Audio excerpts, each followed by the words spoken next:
Isn't that for transcending language barriers, embracing films from across the nation with open hearts? Whether it's a Tamil blockbuster, a Marathi gem, or a Hindi classic, the love for storytelling unites us all.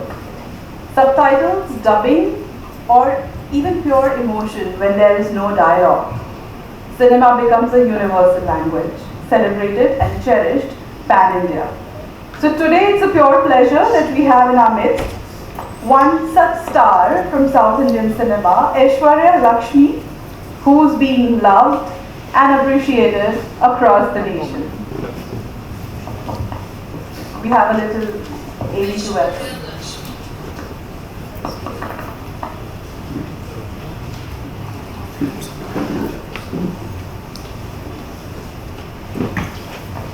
We are joined by some students here, some movie enthusiasts, definitely who would love to listen from you, Aishwarya. And we have our wonderful Smriti Kiran joining us here. Listen, thank you so much for coming out for this, for making time.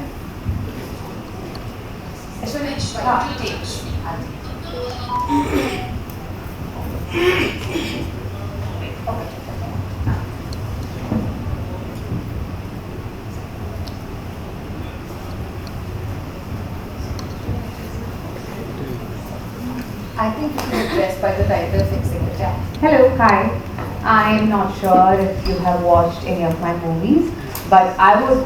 Oh, you have. Thank you so much. But very kind of you to say all those kind words. But hi, hello. Are we happy?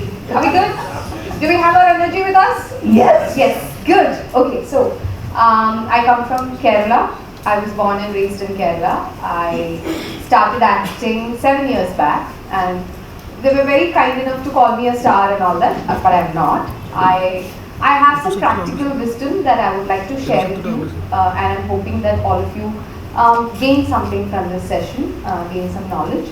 And I like that this is a very intimate setting. I love, like, if you want to ask me something, if there are acting aspirants, please do ask me what you have to ask, and you can always connect with me later on Instagram as well. I'm very much there replying to messages and all. So lovely to be here, honored, glad to meet all of you. So just bring your energy, like keep your energy up. That's all I'm asking. Let's not sleep through this. Okay, thank you. You know what is amazing is this is exactly why Aishwarya is here. She doesn't like to think about it like that, and that is wonderful. But she is a superstar. She's an actor. She's a producer, and she's also a doctor by education. So that's a MBBS graduate who segued into films 7 years ago. But it feels like she's made not feels like she has made leaps that very few people have been able to make in that much amount of time. And it was Aishwarya's choice that she said that what she would like to do instead of a profile-like interview, what she would like to do here today is give you what film schools don't share with you and can't share with you, which is a lived-in experience of somebody navigating the industry, because I think that is something which is so precious, and that is something which is not available in the textbooks or any tutorials, or maybe even interviews for that matter, where somebody tells you step by step as to how they navigated situations which were tricky or which were new, and the kind of mistakes that were made and the kind of mistakes that shouldn't be made, or the kind of puns that they've taken and what was behind that. So really looking forward to chatting with you, and thank you so much for making the time. And this is what is amazing about Malayalis. They are absolutely down to earth and never make you feel like, I always say this, that Aishwarya, thank you for making us forget who we believe you are and letting us see who you actually are. So thank you. Okay. Thank you, Smriti. Thank you so much. Sorry, I just have to reply to that. She has been very kind. We have been trying to connect for a while now, and I have been shy. I never thought I had any wisdom to share. Right now, like she said, the practical aspects of it, what we navigate inside the industry, I think I got enough knowledge and experience now to share. Right now, yeah. Aishwarya, I want to begin by asking you, since you come from a background where there was no precedent of anybody being in the arts or cinema or the creative field in any which way. In fact, your family was very unhappy about your decision to get into films. What was that time like? Like 2017 is when your first film came out. What was that entire, let's just say, let's put a time period to it. What was that entire year like, from the time that you signed or went for, like how did you happen to go for the audition?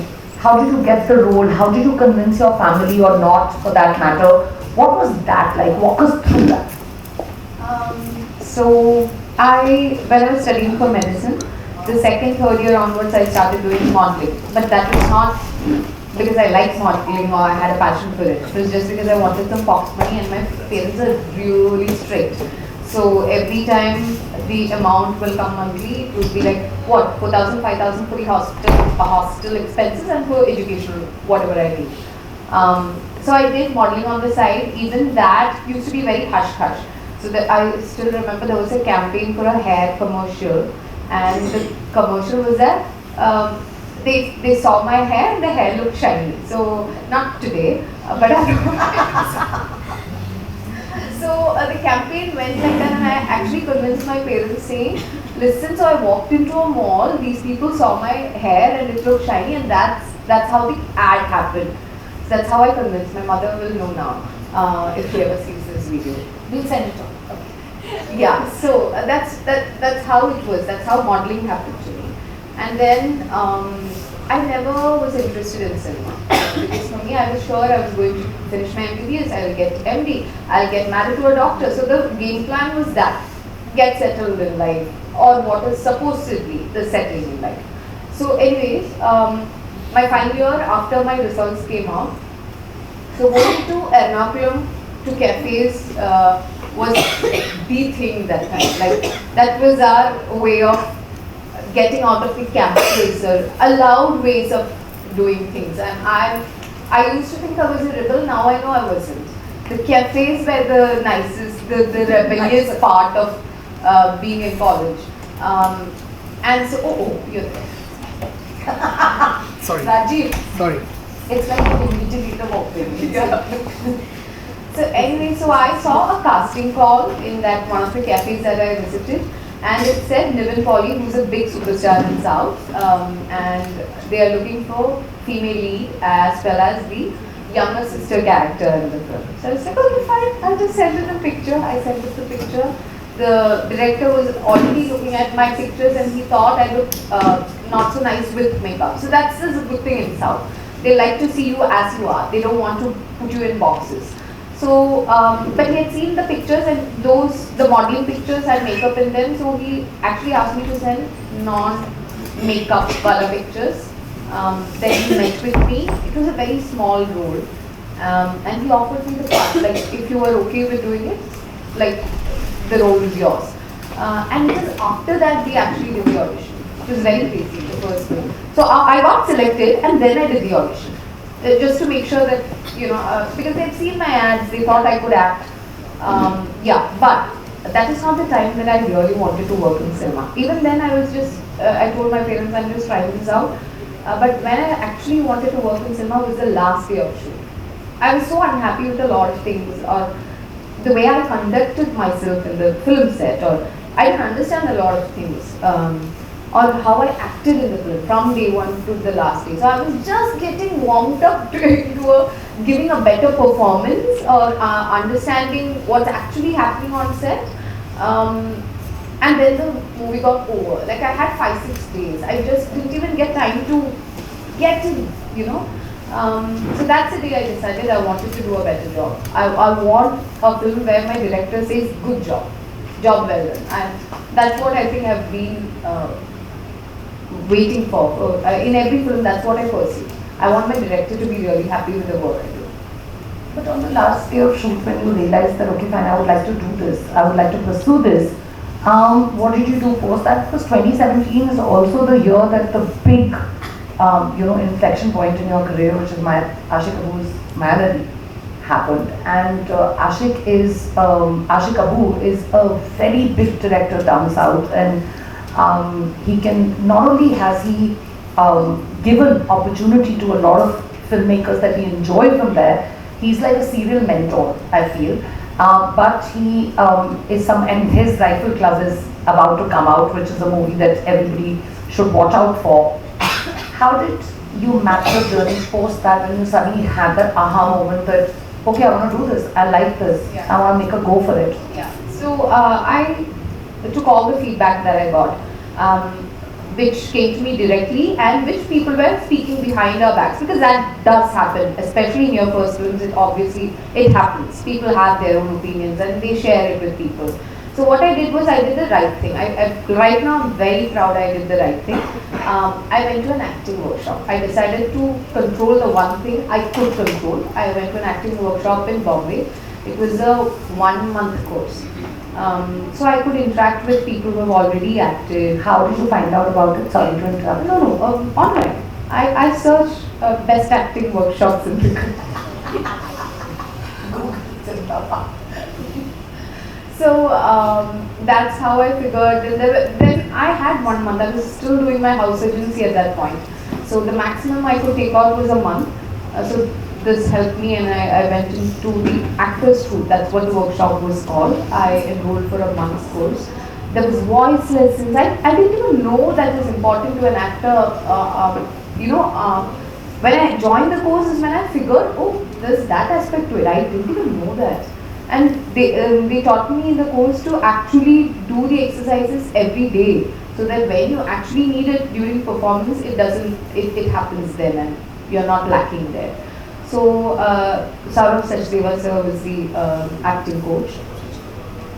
I think I didn't have inhibitions post that. There was a lot of shyness, inhibitions, all that. When somebody, I still remember, I just want to share this with you. I don't know if I'm making the answer longer. I still remember in my first movie set, the focus puller, the camera's focus puller asked me, steady focus, Aishwarya, steady focus. So I thought I was asked to focus before a shot, before a scene. So I started praying, God, let me focus now. So this actually happened on set, and I was focusing, and they said, eyes open. Oh, you want me to pray with eyes open? Okay, fine. I didn't get it. So from there, from a person who really didn't know what steady for focus meant, I actually which is why I needed a crash course sort. I actually wanted interaction with people who have been in front of camera. Because this film sounds silly now, but it wasn't silly then. The entire set was laughing at me. The focus puller must have needed focus. So what did you do? I'm praying, sir, for focus. So anyway, so yeah. Did I digress? That's a word I learned from you. Digress. Yeah. No, then after that, after the acting workshop. Yeah, so I control, that's the one thing I could control, so I went for that. And it was in between that Mayavadi's audition, which is the film I did with Ashik Abu, which was a life-changing film for me. So actually, right before I left for Bombay, I had one audition, which I attended, and I didn't think I would get it. The second callback came when I was in between the acting workshop. So I thought I'm not going to go because what's the point, I won't get it, all that. I didn't have the money for the air ticket. And a friend actually said she would do that.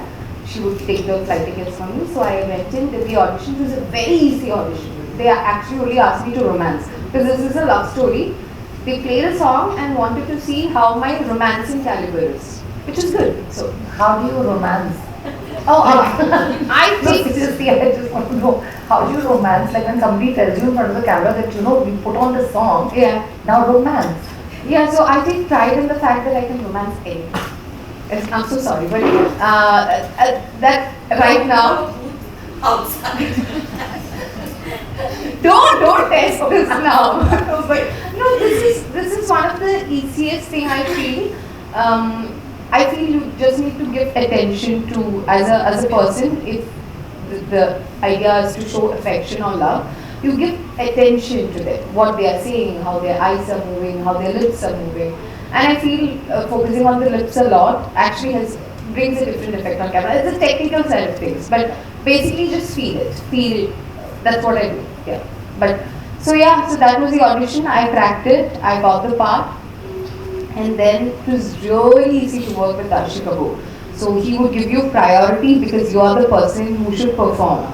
And then he would actually, like, it was all just tiny nudges that pointed me in the direction of what the character is.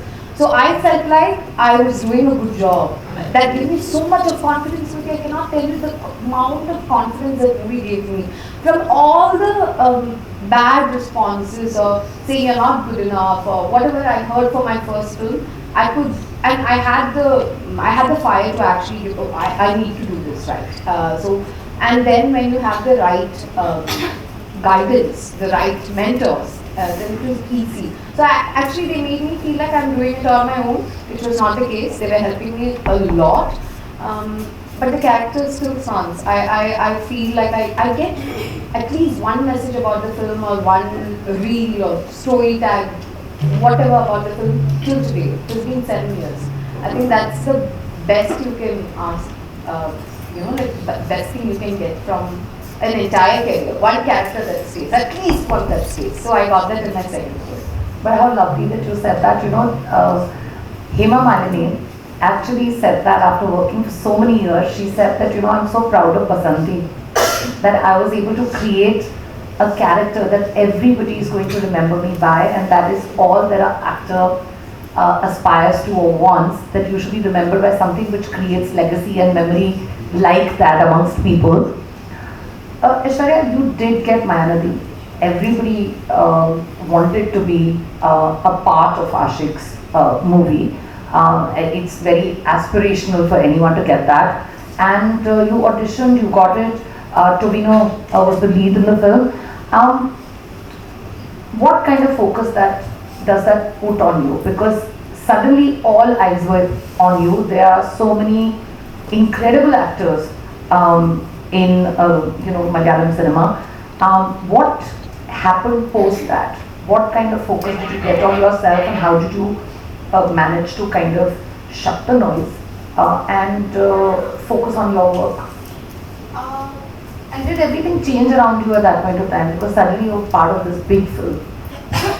I don't think I realized there was a big change. See, what I expected for Mayanadi to bring to me was better films, better opportunities. I was not interested in fame then or now. Like, I know it is necessary to get a bigger film maybe, and I am interested in that right now. A big film, like when we say the term pan-India, it means a bigger market. I am interested in a film that has all the elements that makes it pan-India. But at that point, I was not in it for the fame, I was not in it for the money, I was in it because I truly enjoy being in front of the camera. I still do that. I still get the same rush and same happiness, same self-validation that I get when I do a scene right. And I was very much into finishing off my house agency. So all the noise that was happening outside didn't reach me because I was like trying so hard to finish this thing so that my parents don't freak out back home. Like, they don't say like, why did you go for a 5-year course if you're not going to complete it? So my life reality was different at that point. I got Varaktan after that, which is a film with Fasil and Amal Neeral. And Mani sir called me because of Mayanadi. So I would really love if all of you can watch Mayanadi. I have a feeling it is in Suntext. Yeah, it's available. But it's in one of the regional apps. It's called Mayanadi. Just search the director Aishwarya Lekshmi, watch all of his movies, but first watch this one. This is lovely. And especially, it is a feeling that I heard a lot of people, I've had a lot of people talk to me after watching Mayanadi, but they would say things like, it is not about the movie that they would talk after watching this particular one. They would talk about people in their life that generated this feeling for them. And that has never happened for me in any other film. They would say, there are people who told me, I called my ex and we spoke for a long time. There were people who said we made love after watching Mayanadi because it generates that zone. It is not something else. It's a very pure feeling of love that the movie generated, and I would love for all of you to watch that. It evokes a certain kind of feeling, and I would do this when I say this, but you know, it has that very Chungking Express kind of that happiness. The second film that you see, it's a Wonka guy film, and the second chapter in that is just this gorgeous, beautiful love story of this girl who likes a policeman and keeps on watching him, and she works at a restaurant. So yeah, definitely watch Mayanadi. But coming back to the strides that you made post that, because it was suddenly some of the best makers approaching you and casting you in the film. Who were your allies at that point of time? What kind of, you were going on signing these films, but you were also really new to this ecosystem, right? So what happens to a person who begins to kind of make these strides? And what did you depend on at that point of time, and how did you start to navigate this? So I told you the calls came, but the calls didn't come like in 10 minutes or 15 minutes. It took time for the calls to come, and it was a very, very confusing time in my life because basically because I didn't have a big support system from home. I'm not being disrespectful to them, but that's true. My friends were my biggest allies, and I found like really good friends inside the industry. There was a filmmaker, writer, Gautam Ramchandran, who's a director of Gargi. Then my friend, who's a costume designer, Steffi Xavier. She's also a director now. So she was one of my biggest allies. And the music director, Govind Vasudha, and his wife. So actually, these were the friends I would discuss with often when I would hear a new script, or when I wanted to make a career move, when I wanted to do this film because it will do good for the PR. But it won't do good for my acting skills or my... So there are things that we do for placement in the industry. As in films, we would sign projects where there is nothing much to the character, but it would look good that you are pairing up with such an actor, such and such an actor, stuff like that. So I would always discuss this with my friends, and they, thank God they did that. They would always direct me to the right thing. So they would always tell me, do a film for the right purpose, which is your character good? Is you playing this character, is it going to make a difference to the film? Is it going to add to your filmography, and will people say that you are a better actor? So the focus was always on finding or fine-tuning my performances, or finding good characters, working with good filmmakers. It was never on PR. So I never hired a PR agency in the beginning of my career. Also, I'm shivering while I'm answering. It's not because I became emotional, it is because it's cold. Let's switch off the fan. Yeah, this fan is switched off to be perfect. It's actually even for audio. Yeah, okay. Yeah, so, where is it? So you were saying that I didn't do anything for PR. Oh, they got encouraged. I wasn't hoping for that. So the focus was on the right things. For an actor, I believe PR and everything should come secondly. The primary focus should be on selecting good scripts, working with good makers who can actually guide you into being better actors. And I think the way you conduct yourself on set is very important, because it's a collaborative environment. You cannot be this one person who's throwing tantrums. Actors are known for it, but I actually feel the minute you give yourself less importance, you give the film or this entire set a lot more importance, and that helps in the process. It's teamwork, right? So you don't. So I've never been that person who shown tantrums. But I've always been grounded. Like at a point, if I would say, but why are they not doing this for me? My friends would pull me down. Listen, chill. You're not that big. Chill now. Only ask for what is necessary. So yeah. So I've had great guidance from my friends. Aishwarya, I want to ask you before we move on to the producer side of things, because you turned producer pretty early. Though I don't believe in anything that says too early. I feel like if you turn producer or you want to do something at some point of time, you should do it if it feels organic to you. But if you were to reflect back on those early years of you navigating the industry as an actor, Share some of the mistakes that you made. In hindsight, what feels like mistakes? So I did not capitalize on the on how well Mayanadi or Bharatan did. Like I am sure the advice was also don't do PR, but I wish I had networked better. I wish I had reached out to directors and spoken to them saying, here, this is a film that I did, it's doing well in Kerala, why don't you give it a watch? I would love to work with you. So at that point, I think I was very shy. Not shy is not the word, I was also scared. We hear a lot of horror stories about people reaching out to good directors and them trying to manipulate you, plus, like ask for favors and all that. So I never reached out. I was scared of all that, and plus my support system, though great for me, was not somebody who could help me from if I get to a situation like that. So I was too careful, I would say. I wish I had gotten in touch with multiple directors when I was having the biggest hits like the Bharatan and Mayanadi was happening. I never tried to reach out to more directors in Tamil or Telugu. Whatever I got has been very organic. Like they saw the film and they called me. I wish I had reached out much earlier. But now I'm not shy anymore. I'm not asking them for anything else. I bring this to the table. So if you think I'm a good fit for any character that you're writing or going to make or something, please do consider. And I'll be a good dedicated actor. So I wish I'd done a lot more of that in my early years. And also maybe a tiny little bit. Yeah. So that's important, and I wish Raji had also come into your life was sitting like that. Maybe no, but I also feel that there is a lot of stigma, so to speak, attached to asking for work, right? And I find that I say this very often that please, you're a professional. You can ask for work. Just because you're asking for work, which is putting your hat in the ring, doesn't mean that you should not be paid for it and you should not get what you deserve. But I think going out there and telling people that you would like to do this is the first step of confidence. Only stupid people react weirdly to it. That means you shouldn't be working with that person at all.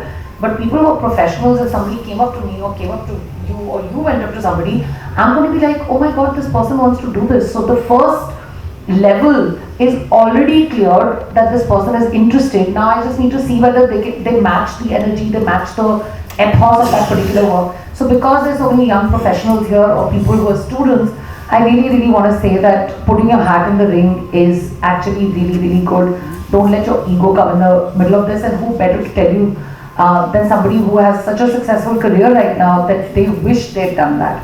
Also own up to PR, guys. It's absolutely fine. There's no flex in saying, oh, I don't like this, I don't love social media. It gives you a certain kind of currency. Use it for currency, but don't use it for scrolling for 8 hours and watching just cat videos, though that's also very therapeutic. Back to you. Can I add to what you were saying? So the PR thing, and I am good friends with Sai Pallavi also. So we speak about this all the time, and Pallavi has a certain, as a person, she doesn't want it. So she stays away from advertisements, PR, all of this jazz. She only concentrates on the work she's getting, and she's extremely selective. But I'm not greedy as an actor. So I like working in different languages. I make time to find work there. But I'm also somebody who learned from my mistakes. Or I do see that PR and social media is, in a way, if you use it well, is a way of finding more work, more good work. And I don't know if it's unfortunate, but a little bit unfortunate. It also sometimes I've seen some big films, mostly happens in big films. They try to take their heroines based on how much social media following is there. So yeah, so right now I'm also into reels. I'm doing it because I know it is a tool that I can use. It's also something I can control, not just the acting part of it, but activities or accessorize that would help me in this journey. So yeah, so it is another practical thing. Use it for your benefit, but yeah, make sure you don't get too much. Yeah.